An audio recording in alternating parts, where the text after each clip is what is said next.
നമസ്കാരം. ആദ്യം നോക്കാം ഈ മണിക്കൂറിലെ പ്രധാന വാർത്തകൾ.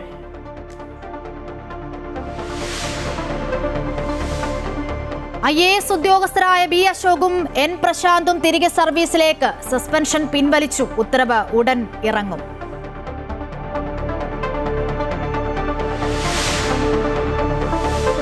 കരുവന്നൂരിൽ CPM-ന് തിരിച്ചടി. നേതാക്കൾക്കെതിരെ പ്രഥമ ദൃഷ്ട്യാ തെളിവുണ്ടെന്ന് കോടതി. AC മൊയ്തീനും K. രാധാകൃഷ്ണനും MM വർഗീസും വിചാരണ നേരിടണം. 28 പ്രതികൾക്ക് സമൻസ്. ജൂലൈ 4-ന് പ്രതികൾ നേരിട്ട് ഹാജരാകണം.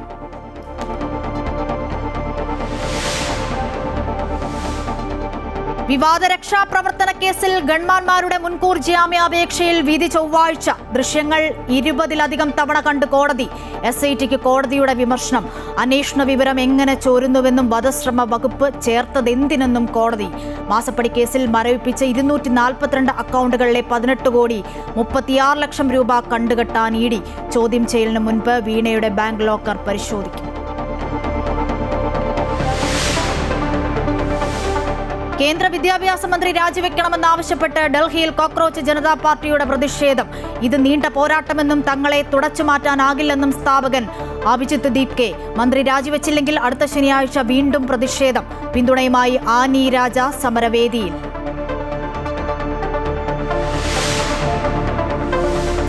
സഹകരണം, സഹൃദയം, സഹവാസം എന്നിവയാണ് മനുഷ്യൻ നേരിടുന്ന എല്ലാ പ്രശ്നങ്ങൾക്കുമുള്ള പരിഹാരമെന്ന് സദ്ഗുരു ശ്രീ മാതാ അമൃതാനന്ദമയി ദേവി. പ്രകൃതിയുടെ പാഠം പഠിച്ചാൽ എല്ലാ ദുരന്തങ്ങളും ഒഴിവാക്കാമെന്നും അമ്മ. ഇടപ്പള്ളി ബ്രഹ്മസ്ഥാന മഹോത്സവം തുടരുന്നു. അമ്മയുടെ അനുഗ്രഹം തേടി ഭക്തജന പ്രവാഹം.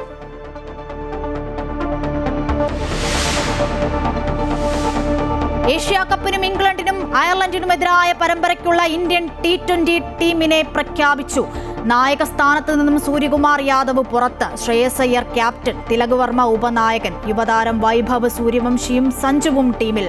നോർവേ ചെസ് കിരീടം നേടുന്ന ആദ്യ ഇന്ത്യൻ താരമെന്ന റെക്കോർഡ് R. പ്രജ്ഞാനന്ദയ്ക്ക്. അഭിമാന നേട്ടം. അവസാന റൗണ്ടിൽ ജർമ്മനിയുടെ വിൻസെന്റ് കീമറെ പരാജയപ്പെടുത്തിയതോടെ B. അശോകിന്റെയും N. പ്രശാന്തിന്റെയും സസ്പെൻഷൻ പിൻവലിച്ചു.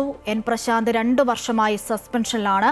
B. അശോക് 1.5 മാസമായി സസ്പെൻഷനിലാണ്. പിണറായി സർക്കാരിന്റെ കാലത്ത് സർക്കാരിനെ വിമർശിച്ച് മാധ്യമങ്ങളോട് സംസാരിച്ചതിനാണ് B. അശോകിനെ സസ്പെൻഡ് ചെയ്തത്.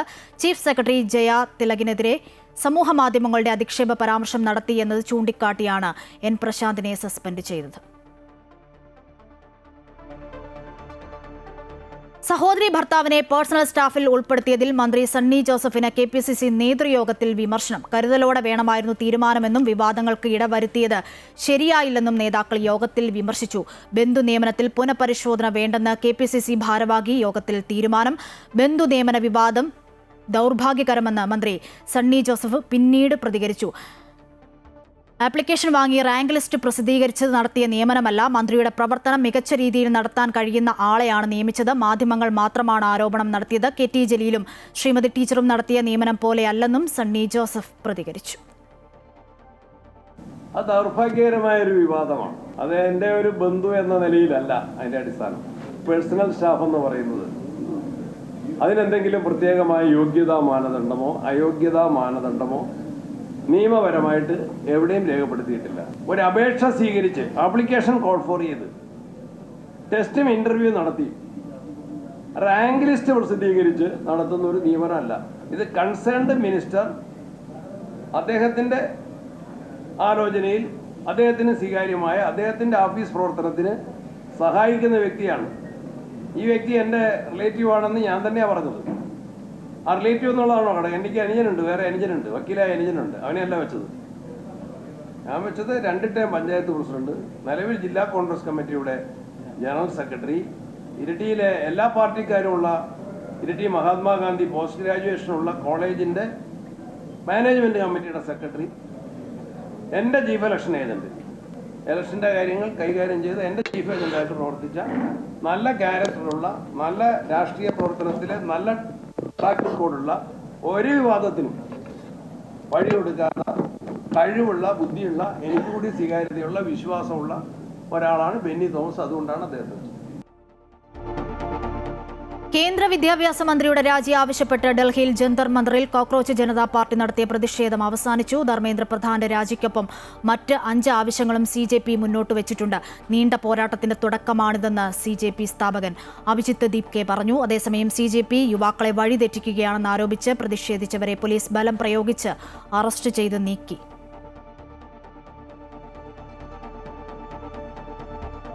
ആലപ്പുഴയിൽ നവകേരള സദസ്സിനിടെ യൂത്ത് കോൺഗ്രസ് പ്രവർത്തകരെ മുൻ മുഖ്യമന്ത്രിയുടെ ഗൺമാന്മാർ മർദ്ദിച്ച കേസിൽ SITക്ക് വീണ്ടും കോടതിയുടെ വിമർശനം.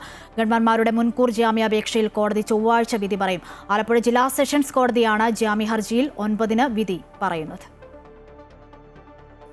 ഇന്ന് കേസ് പരിഗണിക്കുന്നതിന് മുൻപ് തന്നെ SIT പുതിയ റിപ്പോർട്ട് കോടതിയിൽ ഹാജരാക്കിയിരുന്നു. നേരത്തെ കേസ് പരിഗണിച്ചപ്പോൾ കോടതി ഉന്നയിച്ച ചോദ്യങ്ങൾക്കുള്ള മറുപടി ഉൾപ്പെടെ കൂട്ടിച്ചേർത്തായിരുന്നു പ്രത്യേക അന്വേഷണ സംഘത്തിന്റെ പുതിയ റിപ്പോർട്ട്. എന്നാൽ ജാമ്യാപേക്ഷ പരിഗണിച്ച അന്നു മുതൽ വിമർശനം നേരിട്ട പ്രത്യേക അന്വേഷണ സംഘത്തിന് ഇന്നും കോടതിയുടെ രൂക്ഷ വിമർശനം ഏറ്റുവാങ്ങേണ്ടി വന്നു. റിപ്പോർട്ട് കോടതി പരിശോധിക്കുന്നതിന് മുൻപ് CD-യിലെ വിവരങ്ങൾ മാധ്യമങ്ങൾക്ക് ലഭിക്കുന്നത് എങ്ങനെയെന്നതായിരുന്നു കോടതിയുടെ പ്രധാന വിമർശനം. ഇത് ശരിയായ രീതിയല്ല എന്നും SITക്ക് വ്യക്തി താൽപ്പര്യങ്ങളുണ്ടെന്ന സംശയമുണ്ടെന്നും കോടതി ചൂണ്ടിക്കാട്ടി. മെയ് 30-ന് ജാമ്യം ലഭിക്കുന്ന വകുപ്പുകളാണ് പ്രതികൾക്കെതിരെ ഉണ്ടായിരുന്നത്. എന്നാൽ ചുരുങ്ങിയ സമയപരിധിയിൽ ജാമ്യം കിട്ടാത്ത വകുപ്പുകൾ ചേർത്തത് എന്തിനെന്നും കോടതി ചോദിച്ചു. ജാമ്യം കിട്ടിയാൽ ജാമ്യം റദ്ദാക്കാനുള്ള അപേക്ഷ നൽകി അത് ചെയ്യണം. അതാണ് നടപടിക്രമം. അതില്ലായെങ്കിൽ കോടതി എന്തിനാണെന്നും ജഡ്ജി ഹണി എം വർഗീസ് SITയെ വിമർശിച്ചു. വാദിഭാഗം ഹാജരാക്കിയ വീഡിയോ ദൃശ്യങ്ങളും കോടതി വിശദമായി പരിശോധിച്ചു. ദൃശ്യങ്ങളിൽ പ്രതികളുടെ തലയിൽ നേരിട്ടടിക്കുന്ന ദൃശ്യങ്ങളില്ല എന്നതായിരുന്നു കോടതിയുടെ കണ്ടെത്തൽ. കോടതിയിൽ സമർപ്പിച്ച മെഡിക്കൽ റിപ്പോർട്ടിലും അപാകതകളുണ്ടെന്ന് കോടതി ചൂണ്ടിക്കാട്ടി. അതേസമയം കൊലപാതക ശ്രമം എന്ന വാദത്തിൽ ഉറച്ചായിരുന്നു വാദിഭാഗത്തിന്റെ വാദം. പ്രതികൾ മുഖ്യമന്ത്രിയുടെ പ്രീതി സമ്പാദിക്കാനാണ് ശ്രമിച്ചതെന്നും പ്രതിഷേധങ്ങളെ അടിച്ചമർത്തുകയായിരുന്നു ലക്ഷ്യമെന്നും വാദിഭാഗം ചൂണ്ടിക്കാട്ടി. കേസിൽ കോടതി അന്തിമ വിധി ചൊവ്വാഴ്ച പറയും. കൂടുതൽ രേഖകൾ ഹാജരാക്കാൻ വാദിഭാഗം അവസരം ചോദിച്ച സാഹചര്യത്തിലാണ് തിങ്കളാഴ്ച നിശ്ചയിച്ചിരുന്ന തീയതി ചൊവ്വാഴ്ചയിലേക്ക് മാറ്റിയത്. അമൃത ന്യൂസ്, ആലപ്പുഴ. മാസപ്പടി കേസിൽ സ്വത്ത് കണ്ടുകെട്ടൽ നടപടികളിലേക്ക് കടന്ന് ED റെയ്ഡിന് പിന്നാലെ മരവിപ്പിച്ച 242 അക്കൗണ്ടുകളിലെ 18.36 കോടി കണ്ടുകെട്ടും വീണയുടെ HDFC ബാങ്കിലെ അക്കൗണ്ടും മരവിപ്പിച്ചിരുന്നു. ഇതിനായി അഡ്ജുഡിക്കേറ്റിംഗ് അതോറിറ്റിക്ക് മുൻപാകെ റിപ്പോർട്ട് നൽകും. റെയ്ഡിൽ പിടിച്ചെടുത്ത രേഖകൾ തുടർന്നും കൈവശം വെക്കുന്നതിനും റിപ്പോർട്ട് നൽകും. ചോദ്യം ചെയ്യലിന് മുൻപ് വീണയുടെ ബാങ്ക് ലോക്കർ പരിശോധിക്കാനും നീക്കമുണ്ട്. കണ്ടുകെട്ടൽ നടപടികളിലേക്ക് കടക്കുന്നതിന് തടസ്സമില്ലെന്ന് കഴിഞ്ഞ ദിവസം തന്നെ ഹൈക്കോടതി വ്യക്തമാക്കിയിരുന്നു. ED ഉദ്യോഗസ്ഥർക്കെതിരായ ആക്രമണക്കേസിൽ 1 മാസത്തിനകം കുറ്റപത്രം സമർപ്പിക്കാൻ തയ്യാറെടുത്ത പോലീസ് പെട്ടെന്നുണ്ടായ പ്രകോപനത്തിലാണ് ആക്രമിച്ചത് എന്നതാണ് പ്രതികളുടെ മൊഴി. ആക്രമണത്തിന് ഇരയായ ED ഉദ്യോഗസ്ഥർ പ്രതികളെ തിരിച്ചറിഞ്ഞു.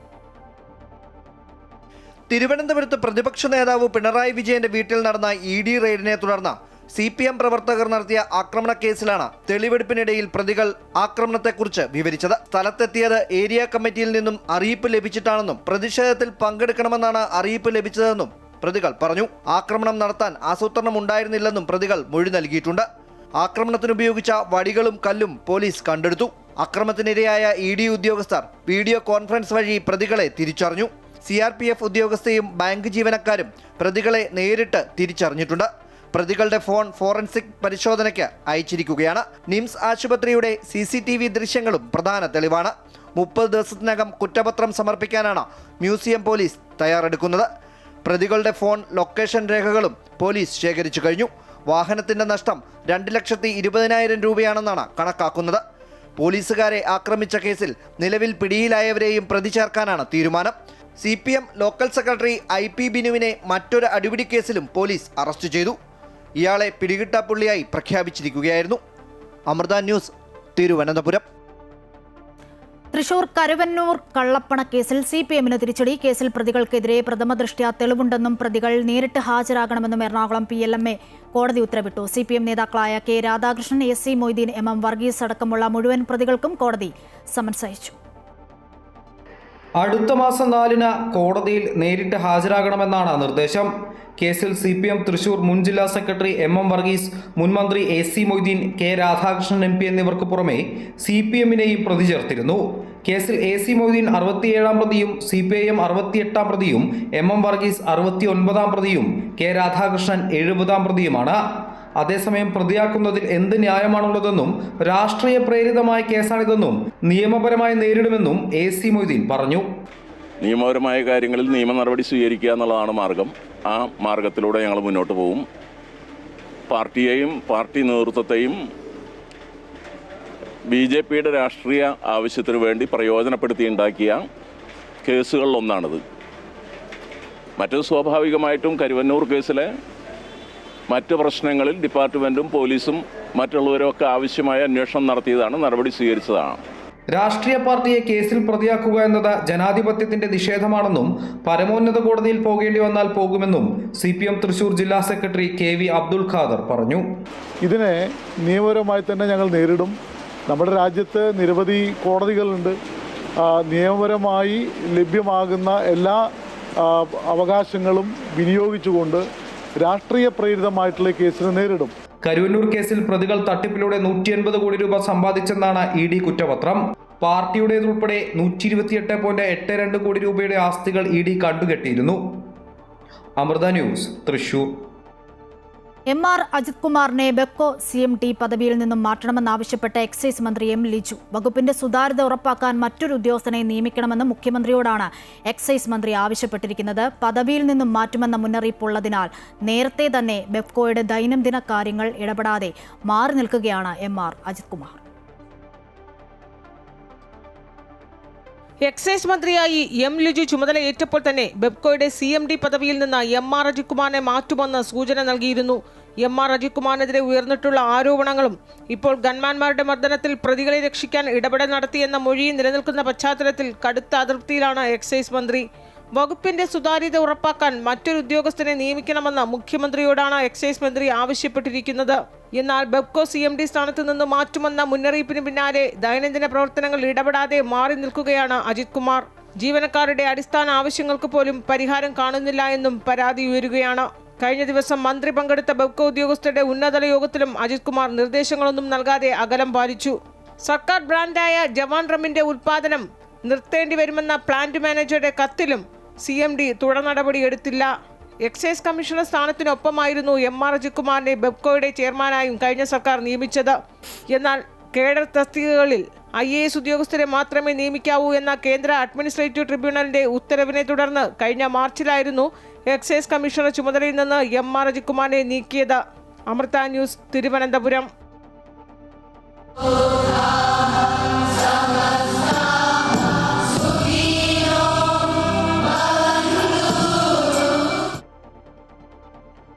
പരസ്പര സഹകരണത്തിലൂടെ ജീവിതം സുഗമമാക്കുക എന്നതാണ് പ്രകൃതി നൽകുന്ന പാഠമെന്ന് സദ്ഗുരു ശ്രീ മാതാ അമൃതാനന്ദമയി ദേവി. വികാരജീവി എന്നതിനപ്പുറം വിചാരജീവിയായും അതുവഴി വിവേകജീവിയായും ഓരോരുത്തരും മാറണം. എറണാകുളം ബ്രഹ്മസ്ഥാന മഹോത്സവത്തിലെ 1-ാം ദിനം അനുഗ്രഹ പ്രഭാഷണം നടത്തുകയായിരുന്നു അമ്മ.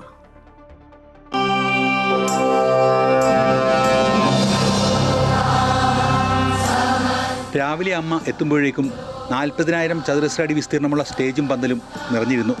ബ്രഹ്മസ്ഥാന മഹോത്സവ വേദിയിൽ എത്തിയ അമ്മയെ സ്വീകരിക്കാൻ എറണാകുളം ജില്ലാ collector G. Priyanka AS, city police commissioner Kaliraj Mahesh Kumar IPS ഉൾപ്പെടെയുള്ള പ്രമുഖർ എത്തി.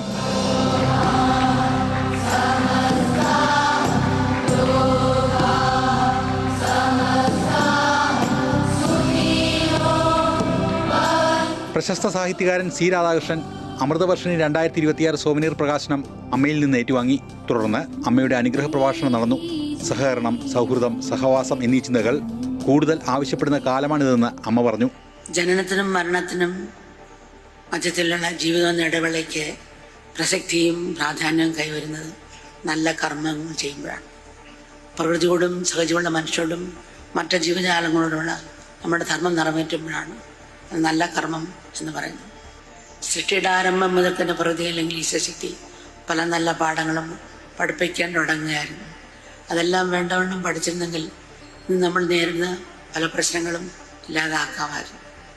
ഓരോ ആപത്തും, ഇത് മഹാമാരിയാകട്ടെ, പ്രക്ഷോഭമാകട്ടെ, കാലാവസ്ഥ വ്യതിയാനമാകട്ടെ, എല്ലാം പ്രധാനമായി 3 കാര്യങ്ങളാണ് നമ്മളോട് പറയുന്നത്. 1 സഹകരണം, 2 സഹൃദയം, 3 സഹവാസം. മനുഷ്യരും തമ്മിൽ സഹകരിച്ച് നീങ്ങുക, പ്രകൃതിയുമായി സഹൃദം പ്രാപിക്കുക, ശക്തിയായി സഹവാസം വളർത്തുക.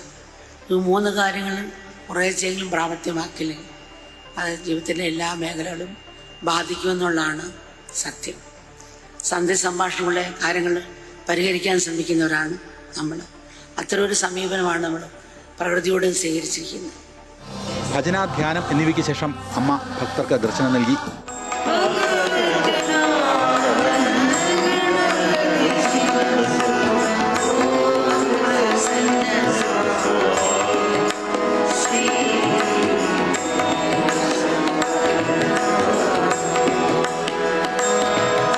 ഭക്തജനങ്ങൾക്ക് ക്ഷേത്രത്തിൽ മൃത്യുഞ്ജയ ഹോമം, തിലഹോമം, മഹാഗണപതി ഹോമം, സുദർശന ഹോമം, നവഗ്രഹ ഹോമം എന്നിവ നടത്താനുള്ള സൗകര്യം ഒരുക്കിയിട്ടുണ്ട്. ഞായറാഴ്ച രാവിലെ ശനിദോഷ നിവാരണ പൂജയും നടക്കും.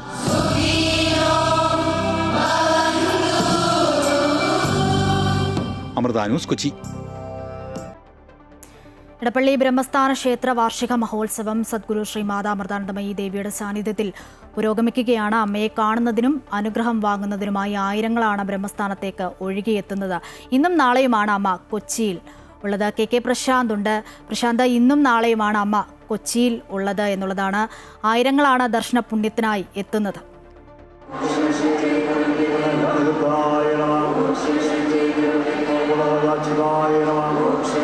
അശ്വതി, വലിയൊരു ഇടവേളയ്ക്ക് ശേഷമാണ് അമ്മ കൊച്ചിയിലെ മക്കളെ കാണാൻ, കൊച്ചി മാത്രമല്ല കൊച്ചിയോട് ചേർന്ന് കിടക്കുന്ന മറ്റു ജില്ലകളിലുമൊക്കെ തന്നെയുള്ള ഭക്തരെ കാണുന്നതിന് വേണ്ടി ഇവിടേക്ക് എത്തുന്നത്. അതുകൊണ്ട് തന്നെ അത്രയധികം ആഘോഷം, അതായത് ബ്രഹ്മസ്ഥാന വാർഷിക മഹോത്സവം എന്ന് പറയുന്ന ആ ഉത്സവ പ്രതി തന്നെയാണ് നമുക്ക് ഇടപ്പള്ളി ബ്രഹ്മസ്ഥാനത്ത് കാണാൻ കഴിയുന്നത്. അത്രയധികം ഭക്തരാണ് ഇവിടേക്ക് ഒഴുകി എത്തിക്കൊണ്ടിരിക്കുന്നത്. ഇപ്പോഴും ഭക്തരുടെ ഒരു നീണ്ട നിര അമ്മയെ കാണുന്നതിനും അനുഗ്രഹം വാങ്ങുന്നതിനും അവരെയെല്ലാം അമ്മ കേട്ട്, അവരുടെ സങ്കടങ്ങൾ കേട്ട് അതിനൊക്കെ തന്നെ മറുപടി പറഞ്ഞുകൊണ്ടാണ് അവർക്കമ്മ അനുഗ്രഹം നൽകുന്നത് എന്നുകൂടിയാണ് പ്രധാനപ്പെട്ട കാര്യം. ഇപ്പോഴും പ്രശസ്ത വ്യക്തികളുണ്ട്, പ്രഗത്ഭരുണ്ട്, അങ്ങനെ നിരവധി, അതായത് സാധാരണ ഏറ്റവും താഴെയുള്ള ആളുകൾ മുതൽ സമൂഹത്തിന്റെ വിവിധ മേഖലകളിൽ ജോലി ചെയ്യുന്നവരും പ്രവർത്തിക്കുന്നവരുമായ നിരവധി ആളുകൾ എത്തി. ഇപ്പോൾ അല്പസമയം മുമ്പ് എറണാകുളത്തിന് MP ഹൈബീഡൻ അമ്മയെ കാണാനായി ഇവിടെ എത്തിയിട്ടുണ്ട്. ഇങ്ങനെ വിവിധ മേഖലകളിലുള്ള നിരവധി ആളുകൾ അമ്മയെ കാണാനായി ഇവിടേക്ക് എത്തുന്നത് ഒരു കാഴ്ചയാണ് നമുക്ക് കാണാൻ കഴിയുന്നത്. ഇങ്ങനെ അത് ഇനി ഈ രാത്രി മുഴുവൻ തുടരും. കാരണം അത്രയധികം ആളുകൾ, ആയിരക്കണക്കിന് ഭക്തരാണ് തങ്ങളുടെ പ്രിയപ്പെട്ട അമ്മയെ കാണാനും അനുഗ്രഹം വാങ്ങാനുമായി ഇങ്ങനെ നീണ്ട നിരയായി ഇവിടെ നിൽക്കുന്നത്.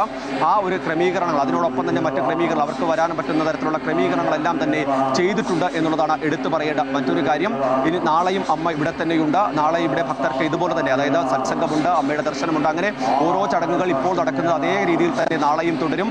അതിനുശേഷമായിരിക്കും അമ്മ മടങ്ങുക. തൃശ്ശൂരിൽ നിന്നാണ് അമ്മ കൊച്ചിയിലേക്ക്. വലിയ ഭക്തി നിർഭരമായ അന്തരീക്ഷത്തിൽ തന്നെയാണ് ബ്രഹ്മസ്ഥാന മഹോത്സവം അതിൻ്റെ എല്ലാ ആഘോഷത്തോടും പ്രൗഢിയോടും കൂടി തന്നെ ഇപ്പോൾ മുന്നോട്ട് പോയിക്കൊണ്ടിരിക്കുന്ന ഭക്തരിങ്ങനെ ബ്രഹ്മസ്ഥാനത്തേക്ക് ഒഴുകിക്കൊണ്ടിരിക്കുന്ന കനത്ത മഴയുണ്ടായിരുന്നു ഒരു സമയത്തൊക്കെ. പക്ഷെ അതൊന്നും തന്നെ അമ്മയെ കാണാൻ വരുന്ന മക്കൾക്ക് വലിയ തടസ്സമായില്ല.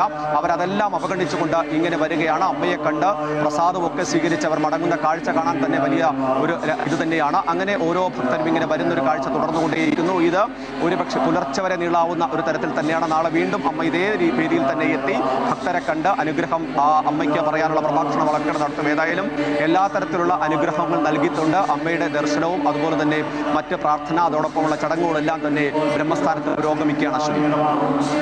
തീർച്ചയായും പ്രശാന്ത് സൂചിപ്പിച്ച പോലെ തന്നെ കനത്ത മഴയെയും അവഗണിച്ച് അമ്മയെ കാണുന്നതിനും അനുഗ്രഹം വാങ്ങുന്നതിനുമായി ആയിരങ്ങളാണ് ബ്രഹ്മസ്ഥാനത്തേക്ക് ഒഴുകിയെത്തുന്നത്. ഇന്നും നാളെയുമാണ് അമ്മ കൊച്ചിയിൽ ഉള്ളത്. വിവരങ്ങളാണ് കൊച്ചിയിൽ നിന്നും കെ പ്രശാന്ത് നൽകിയത്. മാതാമൃതാനന്ദമയി മഠത്തിന്റെ കീഴിൽ സ്ത്രീ ശാക്തീകരണത്തിനും സ്വയം പര്യാപ്തതയ്ക്കുമായി പ്രവർത്തിക്കുന്ന സ്വയം സഹായ സംഘമായ അമൃതശ്രീ അംഗങ്ങൾക്ക് മാതാമൃതാനന്ദമയി മഠത്തിന്റെ കൈത്താങ്. എറണാകുളം ജില്ലയിലെ വിവിധ കേന്ദ്രങ്ങളിൽ പ്രവർത്തിക്കുന്ന 7000-ഓളം സ്ത്രീകൾക്ക് സാരിയും ധനസഹായവും വിതരണം ചെയ്തു. അമ്മയുടെ സാന്നിധ്യത്തിൽ വിശിഷ്ടാതിഥികളായ സാഹിത്യകാരൻ Amruthasree C. Radhakrishnan, Kochi city police commissioner Kaliraj Mahesh Kumar എന്നിവർ വിതരണം ചെയ്തു. പ്രകൃതിക്ഷോഭങ്ങൾ, സാമ്പത്തിക പ്രതിസന്ധികൾ എന്നിവ നേരിടുന്ന സാധാരണക്കാരായ സ്ത്രീകളെ തൊഴിൽ പരിശീലനങ്ങളിലൂടെയും സാമ്പത്തിക സഹായങ്ങളിലൂടെയും മുന്നോട്ട് കൊണ്ടുവരിക എന്ന ലക്ഷ്യത്തോടെയാണ് മാതാമൃതാനന്ദമയി മഠം അമൃതശ്രീ പദ്ധതി ആരംഭിച്ചത്. യോഗ ഒരു ട്യൂണിംഗ് സംവിധാനമാണ്. അമ്മ എന്നത് ഒരു മന്ത്രമാണെന്നും വിശ്വം മുഴുവൻ വ്യാപിച്ചു കിടക്കുന്ന പൊക്കിൾക്കൊടി ബന്ധമാണ് അതിലൂടെ സാധ്യമാകുന്നതെന്നും പ്രശസ്ത സാഹിത്യകാരൻ C. രാധാകൃഷ്ണൻ അമൃതവർഷിണി 2026 സോവനിയർ പ്രകാശനം നിർവഹിച്ച് സംസാരിക്കുകയായിരുന്നു അദ്ദേഹം. അമ്മയ്ക്ക് ആരോടെങ്കിലും പക്ഷഭേദമുണ്ടോ എന്ന ചോദ്യത്തിനുള്ള മറുപടിയാണ് അത്. വലിയ ഭക്തൻ, ചെറിയ ഭക്തൻ, മുൻഗണനയുള്ള ഭക്തൻ, പിൻഗണനയുള്ള ഭക്തൻ, ഭക്ത എന്ന ഒരു വ്യത്യാസമുണ്ടോ എന്ന ചോദ്യത്തിന് വ്യക്തമായ ഉത്തരം ഉണ്ട് എന്നാണ്. ആരോടാണ് വിശ്വാസം?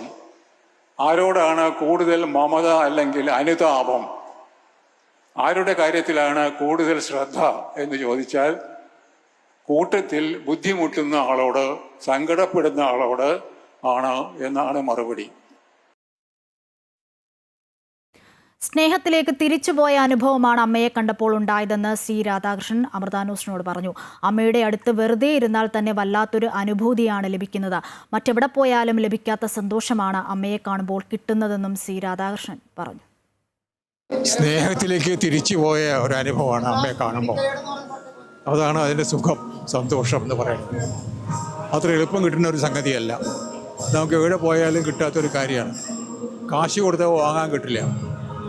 നമ്മുടെ ആളാണ്, ഇഷ്ടപ്പെടുന്ന ആളാണ്, നമ്മുടെ സ്നേഹമാണ് എന്ന് കരുതുന്ന ഒരാളുടെ അടുക്കിലേക്ക് അങ്ങോട്ട് എത്തുമ്പോൾ നമുക്കുണ്ടാവുന്ന ഒരു സുഖമുണ്ടല്ലോ, അത് പറഞ്ഞറിയിക്കാൻ വളരെ പ്രയാസമാണ്.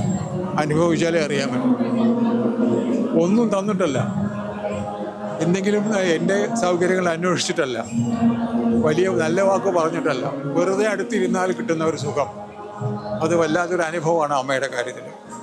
അത് വ്യക്തിപരമായിട്ട് പണ്ടേ എനിക്കുള്ളതാണ്. പക്ഷേ ഞാനൊന്ന് അവിടെ പോകാമെന്ന് വിചാരിക്കുമ്പോൾ ഞാൻ തോന്നുന്ന ഒരു കാര്യം, എനിക്ക് എത്രയോ ആൾക്കാരിങ്ങനെ ക്യൂ നിൽക്കുമായിരിക്കും, അപ്പോൾ അവരെക്കാളൊക്കെ വലിയ പ്രശ്നമൊന്നും എനിക്കില്ല, അതുകൊണ്ട് ഞാനിപ്പോൾ പോകണില്ല തീരുമാനിക്കും. അങ്ങനെ ആയിട്ട് ഈയിടെ അമ്മ പറയണ്ടായി, എന്നെ കണ്ടില്ലല്ലോ എന്ന് ആരോടോ പറഞ്ഞു എന്ന് തോന്നി. അപ്പോൾ ഇവിടെ വരണം തന്നെ തോന്നി നിർബന്ധമായിട്ട്. ഇവർ പറയുകയും കൂടെ ചെയ്തപ്പോൾ ഇങ്ങോട്ട് പോകുന്നതാണ്. എന്തായാലും വളരെ സന്തോഷമായി. 57 വയസ്സായപ്പോൾ കഴിഞ്ഞ ഒരു 27 കൊല്ലമായിട്ട് എനിക്ക് ഈ സംഗതി തരായിട്ടില്ല. അമ്പൂരി പറഞ്ഞ പോലെ അത് ഒത്തിട്ടില്ല. അതുകൊണ്ട് തരായതിന് വളരെയേറെ നന്ദിയുണ്ട് ദൈവത്തോടും അമ്മയോടും നിങ്ങളോടും ഒക്കെ. കാസർഗോഡ് ആദൂരിൽ വീടിന്റെ മതിലിടിഞ്ഞ് സഹോദരങ്ങൾ മരിച്ചു. ആദൂർ PHSക്ക് സമീപത്തെ അബൂബക്കറിന്റെ മക്കളായ മുസമ്മിൽ, മുൻസിർ എന്നിവരാണ് മരിച്ചത്. അപകടത്തിൽ ഒരു കുട്ടിക്ക് പരിക്കുപറ്റി. ഗുരുതരമായി പരിക്കേറ്റ 9 വയസ്സുകാരനെ കാസർകോട്ടെ സ്വകാര്യ ആശുപത്രിയിൽ പ്രവേശിപ്പിച്ചു. കാസർഗോഡ് മാവുങ്കാലിൽ ഓടിക്കൊണ്ടിരിക്കുന്ന സ്കൂട്ടറിന് മുകളിലേക്ക് മതിൽ ഇടിഞ്ഞു വീണു. സ്കൂട്ടറിൽ സഞ്ചരിക്കുകയായിരുന്ന ബളാൽ കല്ലംചിറ സ്വദേശികളായ പ്രിയേഷ് ജോർജ്, KK വിഷ്ണു എന്നിവർക്ക് പരിക്കുപറ്റി. കൈകാലുകൾക്ക് പരിക്കേറ്റ ഇവരെ കാഞ്ഞങ്ങാട് ജില്ലാ ആശുപത്രിയിൽ പ്രവേശിപ്പിച്ചു. കാസർഗോഡ് കുണിയയിൽ ശക്തമായ മഴയിൽ റോഡിലേക്ക് മതിലിടിഞ്ഞു വീണു. തോക്കാനം മൊട്ടക്കുന്നൂച്ചി റോഡിലേക്കാണ് മതിലിടിഞ്ഞു വീണത്. കുണിയ കോളേജിന്റെ ചുറ്റുമതിലാണ് തകർന്നു വീണത്. പ്രദേശത്ത് വൈദ്യുതി ബന്ധവും താറുമാറായി.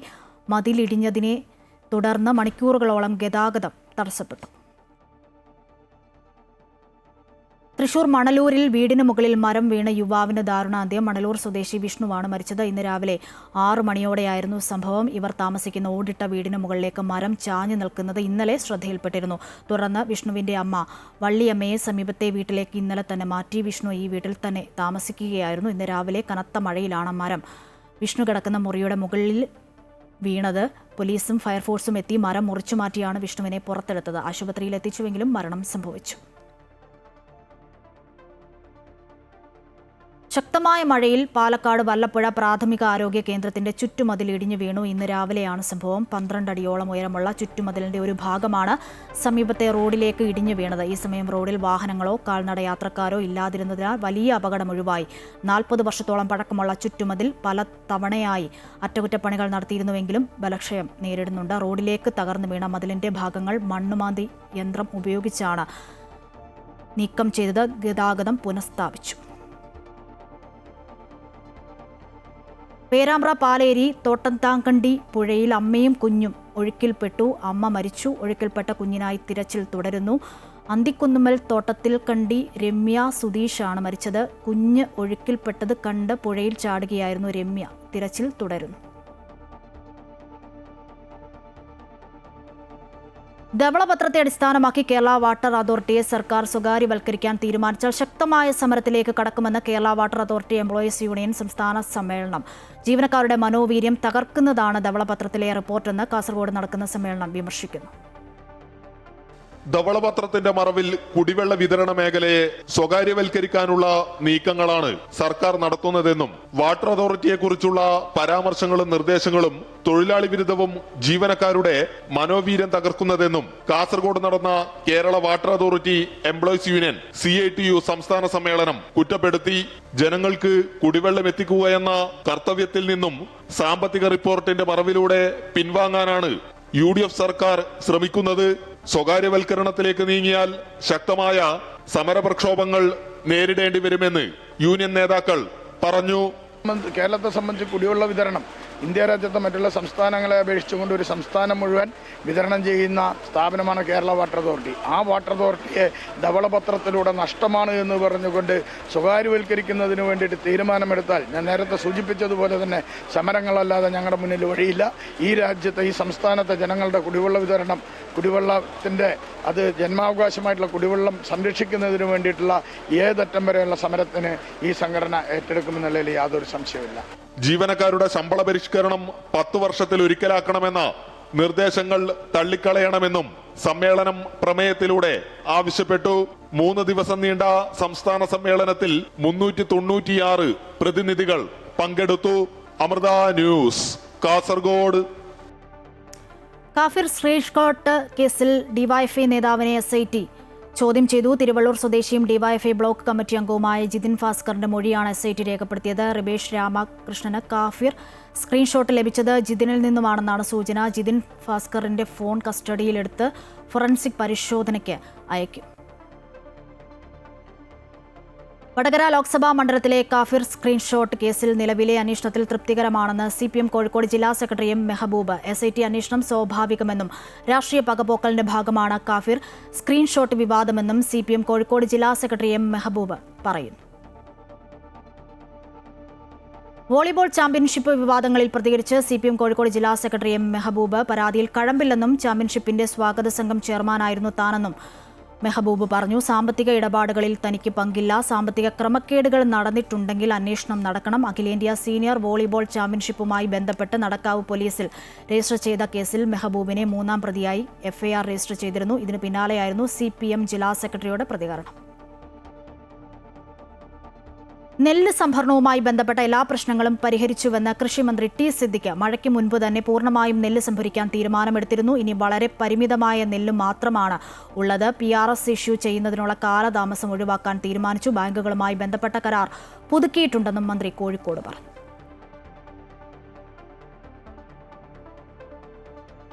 നവീന ആശയവുമായി കണ്ണൂർ സർവകലാശാല അധ്യാപക ക്ഷാമം പരിഹരിക്കുന്നതിനും വിദ്യാഭ്യാസ നിലവാരം ഉയർത്തുന്നതിനും കർമ്മ പദ്ധതി ആവിഷ്കരിച്ചു. തൊഴിൽ അന്വേഷകർക്കും ദാതാക്കൾക്കും ഒരുപോലെ സഹായകരമാകുന്നതാണ് ഈ പുത്തൻ ആശയം. UGC മാനദണ്ഡങ്ങൾ പാലിക്കാതെ കോളേജുകളിൽ അധ്യാപക നിയമനം വർദ്ധിച്ചതോടെയാണ് നവീന ആശയവുമായി കണ്ണൂർ സർവകലാശാല രംഗത്തെത്തിയത്.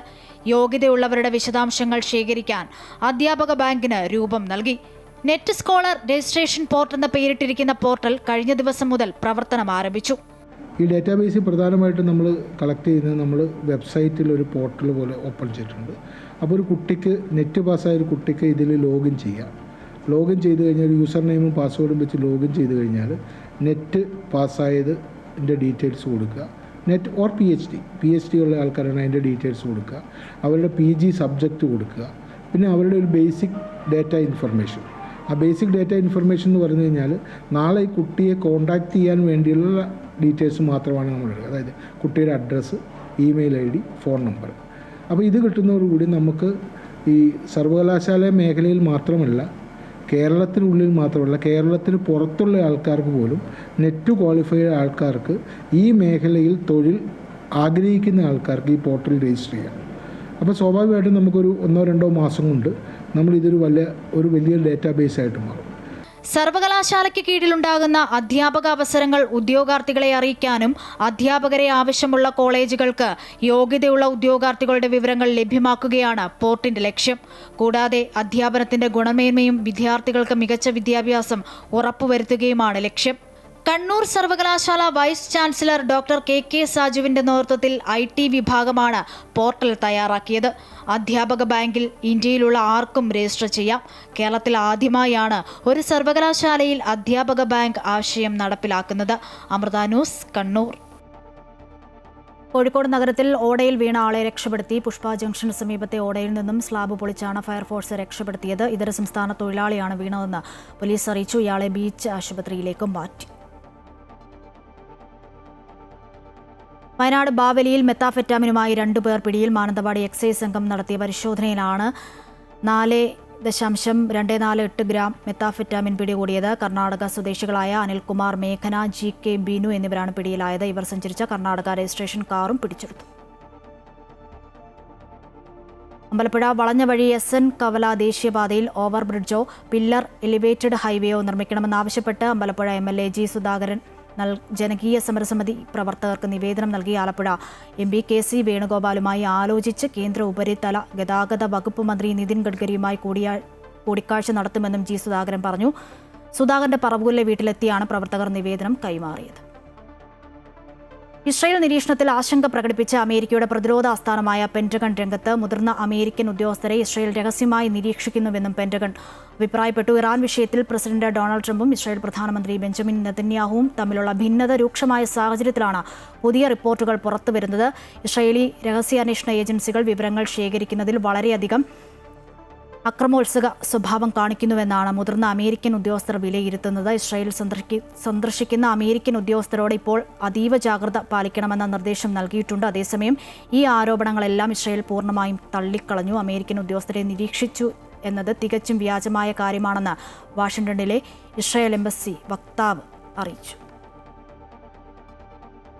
വീട്ടിൽ കഞ്ചാവ് ചെടി വളർത്തിയ യുവാവ് പോലീസിന്റെ പിടിയിൽ. പാലക്കാട് മങ്കര പോലീസാണ് കാരാട്ടുപറമ്പ് സ്വദേശി ആസാദിനെ അറസ്റ്റ് ചെയ്തത്. ഓപ്പറേഷൻ തൂഫാന്റെ ഭാഗമായി ലഭിച്ച രഹസ്യ വിവരത്തെ തുടർന്ന് നടത്തിയ പരിശോധനയിലാണ് ആസാദിന്റെ വീട്ടിൽ നിന്നും കഞ്ചാവ് ചെടി കണ്ടെത്തിയത്.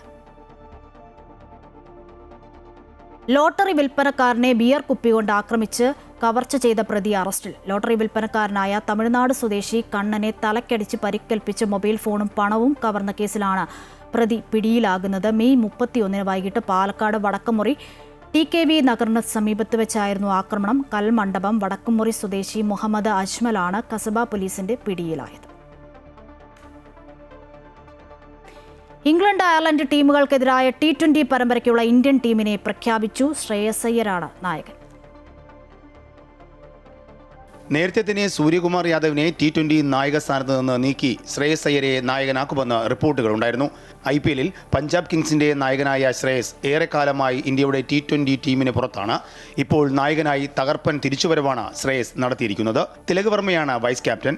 ഇന്ത്യയുടെ യുവതാരമായ തിലകിനെ നായക സ്ഥാനത്തേക്ക് വളർത്തിക്കൊണ്ടുവരുവാനുള്ള നീക്കമാണ് ഇന്ത്യക്കുള്ളത്. സഞ്ജു സാംസനെ നായകനാക്കുമെന്ന റിപ്പോർട്ടുകൾ ഉണ്ടായിരുന്നുവെങ്കിലും വൈസ് ക്യാപ്റ്റൻ സ്ഥാനം പോലും ലഭിച്ചില്ല എന്നതാണ് എടുത്തു പറയേണ്ടത്. സഞ്ജു വിക്കറ്റ് കീപ്പറായി ടീമിൽ തുടരുമ്പോൾ ഇഷാൻ കിഷനും വിക്കറ്റ് കീപ്പറായിട്ടുണ്ട്. IPL സെൻസേഷൻ താരം വൈഭവ് സൂര്യവംശിയെ ടീമിൽ ഉൾപ്പെടുത്തിയതാണ് മറ്റൊരു പ്രത്യേകത. 15-കാരനായ താരം അവസാന 2 IPL സീസണിലും റെക്കോർഡ് പ്രകടനമാണ് നടത്തിയത്. ഇന്ത്യയുടെ T20 ടീമിൽ വൈഭവ് കളിക്കുന്നതോടെ സച്ചിൻ ടെണ്ടുൽക്കറെ മറികടന്ന് ഇന്ത്യക്കായി അരങ്ങേറ്റം നടത്തുന്ന പ്രായം കുറഞ്ഞ താരമായി വൈഭവ് സൂര്യവംശി മാറും. അതേസമയം വൈഭവിന്റെ വരവോടെ ഇന്ത്യയുടെ ഓപ്പണർ റോളിൽ പൊളിച്ചെഴുത്തുണ്ടാകുമെന്നാണ് സൂചന. ഇന്ത്യയുടെ പുതിയ T20 ടീം ഇങ്ങനെയാണ്: ശ്രേയസ് അയ്യർ, തിലക് വർമ്മ, അഭിഷേക് ശർമ്മ, സഞ്ജു സാംസൺ, ഇഷാൻ കിഷൻ, ശിവം ദുബെ, നിതീഷ് റെഡ്ഡി, അക്സർ പട്ടേൽ, വാഷിംഗ്ടൺ സുന്ദർ, വരുൺ ചക്രവർത്തി, വൈഭവ് സൂര്യവംശി, രവി ബിഷ്ണോയ്, മുഹമ്മദ് സിറാജ്, ഹർഷിത് റാണ, അർഷദീപ് സിംഗ്, പ്രിൻസ് യാദവ് എന്നിവരാണ്. ഏഷ്യൻ ഗെയിംസിനുള്ള ടീമിൽ മുഹമ്മദ് സിറാജിന് പകരം ബുംറയെ ഉൾപ്പെടുത്തി. Sports desk, Amrita news. അഫ്ഗാനിസ്ഥാനെതിരായ ടെസ്റ്റിൽ ഇന്ത്യ മികച്ച സ്കോറിലേക്ക്. ആദ്യ ദിനം കളി അവസാനിക്കുമ്പോൾ 3 വിക്കറ്റിന് 368 റൺസ് എന്ന നിലയിലാണ് ഇന്ത്യ. ശുഭ്മാൻ ഗില്ലിന്റെയും KL രാഹുലിന്റെയും സെഞ്ചുറി കരുത്തിലാണ് ഇന്ത്യ മികച്ച സ്കോറിലേക്ക് എത്തിയത്. ടോസ് നേടിയ ഇന്ത്യ ബാറ്റിംഗ് തിരഞ്ഞെടുക്കുകയായിരുന്നു. 24 റൺസ് എടുത്ത ഓപ്പണർ യശസ്വി ജയ്സ്വാൾ, 100 റൺസ് എടുത്ത KL രാഹുൽ, 81 റൺസ് എടുത്ത സായി സുദർശൻ എന്നിവരുടെ വിക്കറ്റുകളാണ് ഇന്ത്യക്ക് നഷ്ടമായത്. 103 റൺസ് എടുത്ത ഗില്ലും 50 റൺസുമായി ഋഷഭ് പന്തുമാണ് ക്രീസിൽ. നോർവേ ചെസ് കിരീടം നേടുന്ന ആദ്യ ഇന്ത്യൻ താരമെന്ന റെക്കോർഡ് സ്വന്തമാക്കി പ്രജ്ഞാനന്ദ. ഓസ്ലോയിൽ നടന്ന ടൂർണമെന്റിന്റെ അവസാന ഘട്ടത്തിലെ അവിശ്വസനീയ മുന്നേറ്റത്തിനൊടുവിലാണ് താരത്തിന്റെ അഭിമാന നേട്ടം. അവസാന റൗണ്ടിൽ ജർമ്മനിയുടെ വിൻസെന്റ് കീമറിനെ പരാജയപ്പെടുത്തിയാണ് പ്രജ്ഞാനന്ദ കിരീടത്തിൽ മുത്തമിട്ടത്. ലോക 1-ാം നമ്പർ താരം മാഗ്നസ് കാൾസൺ, നിലവിലെ ലോക ചാമ്പ്യൻ ഡി ഗുഗേഷ്, അലിറസ ഫിറൂസ് ജ, വെസ്ലി സോ, വിൻസെന്റ് കീമർ എന്നിവർ മാറ്റുരച്ച എലൈറ്റ് ടൂർണമെന്റ് അന്താരാഷ്ട്ര ചെസ് കലണ്ടറിലെ തന്നെ ഏറ്റവും ശക്തമായ മത്സരങ്ങളിൽ ഒന്നായാണ് വിലയിരുത്തുന്നത്. കാസർഗോഡ് ആദൂരിൽ വീടിന്റെ മതിലിടിഞ്ഞ് സഹോദരങ്ങൾ മരിച്ചു. ആദൂർ PHSCക്ക് സമീപത്തെ അബൂബക്കറിന്റെ മക്കളായ മുസമിൽ, മുൻസീർ എന്നിവരാണ് മരിച്ചത്. അപകടത്തിൽ ഒരു കുട്ടിക്ക് പരിക്ക് പറ്റിയിട്ടുണ്ട്. ഗുരുതരമായി പരിക്കേറ്റ 9 വയസ്സുകാരനെ കാസർകോട്ടെ സ്വകാര്യ ആശുപത്രിയിൽ പ്രവേശിപ്പിച്ചിരിക്കുകയാണ്.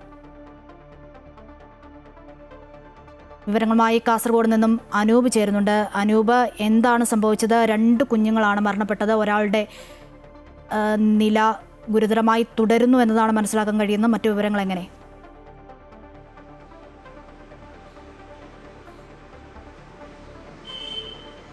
അശ്വതി, അതിദാരുണമായൊരു സംഭവമാണ് ഇന്ന് വൈകിട്ടോടുകൂടി ഒരു മണിക്കൂറുകൾക്കപ്പുറം കാസർഗോഡ് ആദൂരിൽ നടന്നിരിക്കുന്നത്. ഇന്ന് റെഡ് അലർട്ട് ജില്ലയിൽ പ്രഖ്യാപിച്ചിരുന്നു. എന്നാൽ രാവിലെ മുതൽ തെളിഞ്ഞ കാലാവസ്ഥയാണ് ജില്ലയിലുണ്ടായത്. അതേസമയം ഏതാണ്ട് രാവിലെ 11 മണിയോടുകൂടി മഴ ആരംഭിച്ചു. പിന്നീടുള്ള മണിക്കൂറുകളിൽ അത് ശക്തിപ്പെട്ടു വരുന്ന സാഹചര്യമാണ് ഉണ്ടായത്. ഈ മണിക്കൂറുകളിൽ തന്നെ ഇന്ന് ഉച്ചയോടുകൂടി തന്നെ മറ്റൊരിടത്ത് കുണിയ എന്ന് പറയുന്നൊരു സ്ഥലത്ത് മതിലിടിഞ്ഞ് വീണ ഒരു സംഭവം ഉണ്ടായിരുന്നു. അതിനുശേഷം കേൾക്കുന്ന ഒരു സംഭവമാണ് ഇപ്പോൾ ആദൂരിൽ.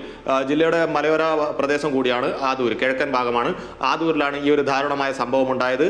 വീടിന്റെ മതിലിടിഞ്ഞ് വീണ് സഹോദരങ്ങളായ 2 കുട്ടികൾ മരിച്ചു എന്ന ഏറെ ദുഃഖകരമായ ഒരു വാർത്തയാണ്. കുട്ടികൾ കളിച്ചുകൊണ്ടിരിക്കുകയായിരുന്നു. ഈ വീടിന് സമീപത്തായിട്ട് കുട്ടികൾ ചെറിയൊരു കടയൊരുക്കി, അവിടെ അവരുടെ കളിയുടെ ഭാഗമായിട്ട് കടയൊരുക്കി അത് നടത്തി വരികയായിരുന്നു. അതിനിടയിലാണ് ഈ ഒരു ദാരുണമായ സംഭവം ഉണ്ടായത്. മതിലിടിഞ്ഞ് കുട്ടികളുടെ ദേഹത്തേക്ക് വീണു എന്ന വിവരമാണ് ലഭിക്കുന്നത്. മറ്റൊരു കുട്ടി ഗുരുതരമായ പരിക്കുകളോടുകൂടി കാസർകോട്ടെ സ്വകാര്യ ആശുപത്രിയിൽ പ്രവേശിപ്പിച്ചിരിക്കുകയാണ്. 2 കുട്ടികളാണ് ഇപ്പോൾ മരിച്ചത് മതിലിടിഞ്ഞ് വീണ്. ജാഗ്രതാ നിർദ്ദേശങ്ങൾ ഏറെ നൽകിയിരുന്നു. കഴിഞ്ഞ ദിവസം തന്നെ ജില്ലാ ഭരണകൂടം പുഴകളിൽ ഇറങ്ങരുത്, കുളങ്ങളിൽ ഇറങ്ങരുത്, ഇത്തരത്തിലുള്ള കാര്യങ്ങൾ, അപകട മേഖലകളിൽ പോകരുത് തുടങ്ങിയ കാര്യങ്ങളൊക്കെ തന്നെ റെഡ് അലർട്ടിന്റെ ഭാഗമായി ജില്ലാ ഭരണകൂടം കഴിഞ്ഞ ദിവസം തന്നെ നിർദ്ദേശങ്ങൾ നൽകിയിരുന്നു. എങ്കിലും ഈ ശക്തമായ മഴക്കിടയിൽ ദാരുണമായ സംഭവമാണ് ഉണ്ടായിരിക്കുന്നത്. വീടിന്റെ മതിലിടിഞ്ഞ് 2 കുട്ടികൾ മരിച്ചു എന്ന ദുഃഖകരമായ വാർത്തയാണ് കാസർഗോഡ് ആദൂരിൽ നിന്ന് കേൾക്കാൻ സാധിക്കുന്നത്. അശ്വതി, ശരി, വിവരങ്ങളാണ് കാസർഗോഡ് നിന്നും അനൂപ് നൽകിയത്.